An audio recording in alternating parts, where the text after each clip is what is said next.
Hello everyone, welcome to my kitchen. I'm Valmore. Today I'm bringing you two recipes from the Necronomnomnom, and both of them are heavy in oats. One is a cold oatmeal breakfast, and the other one are oatmeal snack bars. This is Muesli of Erich Zann and Oats of Dagon. Let's get started. So the only thing I'm going to really need to prepare for these recipes are Granny Smith apples. I'm going to grate some and I'm going to slice some very thin.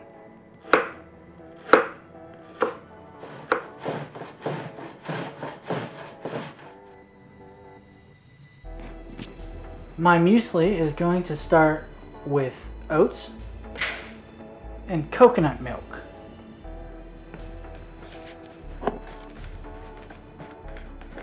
And I am going to let this soak for about 10 minutes.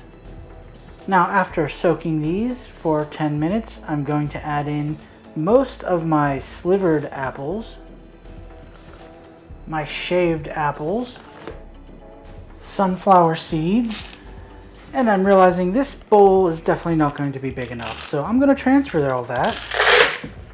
Dried strawberries, dried blueberries, sliced almonds, and vanilla yogurt. And now I'm going to mix all that together.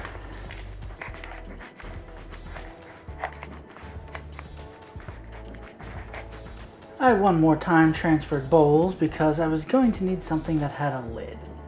But now into my yogurt I'm going to add the finishing touches. So I'm going to start with some honey,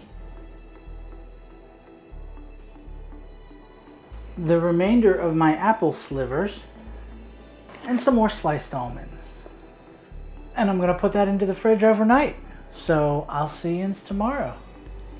Now I'm going to start with my oat bars, which unsurprisingly is going to start with oats, flour, cinnamon, nutmeg, baking soda, brown sugar, and melted butter. And now I am going to stir everything together.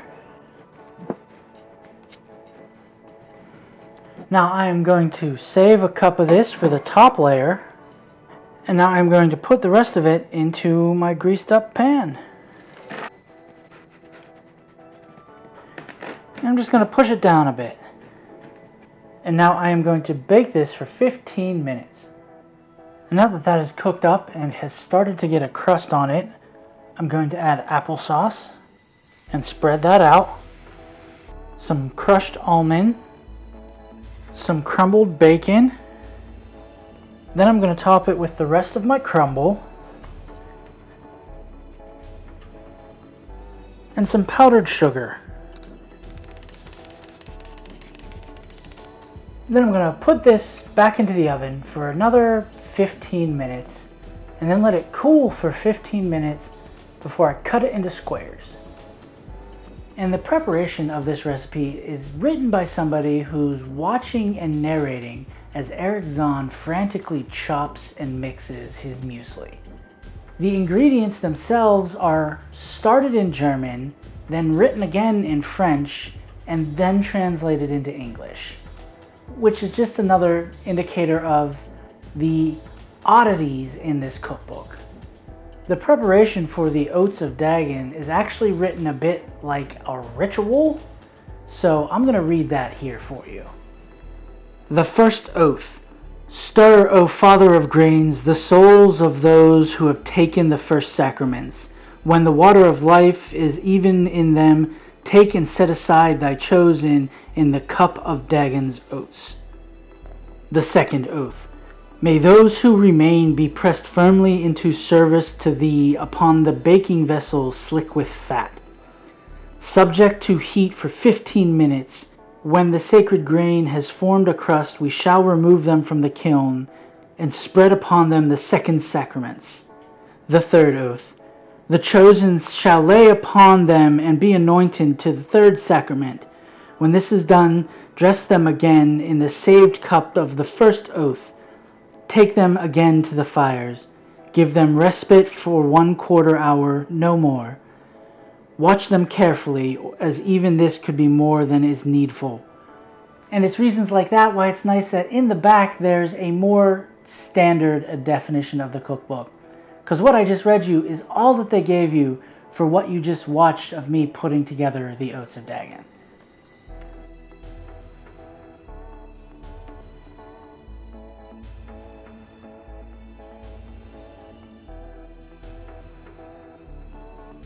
No tentacles or extra appendages with these recipes, just really tasty oats. The oat bar is exactly what you want from something like that. It was crunchy, it was sweet, and it was incredibly filling.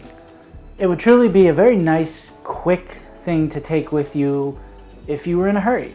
The bacon inside of it's a little bit odd, because if you're not going to eat the whole thing right out of the oven, you're going to be eating cold bacon that's going to lose its crunch a bit as you refrigerate it. Now that being said, it added a wonderful salty richness to this, which is nice because I forgot to add salt to the oat mixture when stirring everything together. So the bacon's one of those things that could very easily be substituted out.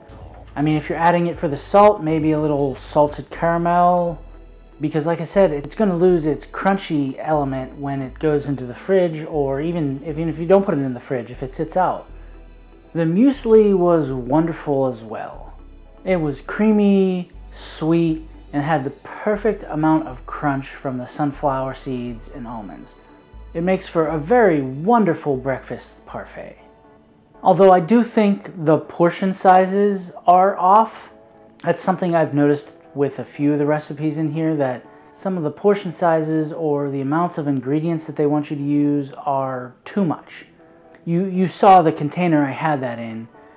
The book says that's a nice serving for 4. I'd say that's probably a nice serving for 8. So you could very easily make a nicer portion by just cutting everything in half. I hope you enjoyed. You can follow me on Instagram or Twitter at chef_Velmore. The links will be in the description below. Also below, I added a coupon code from ChefSack, the company I did a review of a few weeks ago, that you can use to get 10% off. And that's going to be coupon code ChefVelmore. Thanks for watching. Like, subscribe, and come on back next week for another recipe.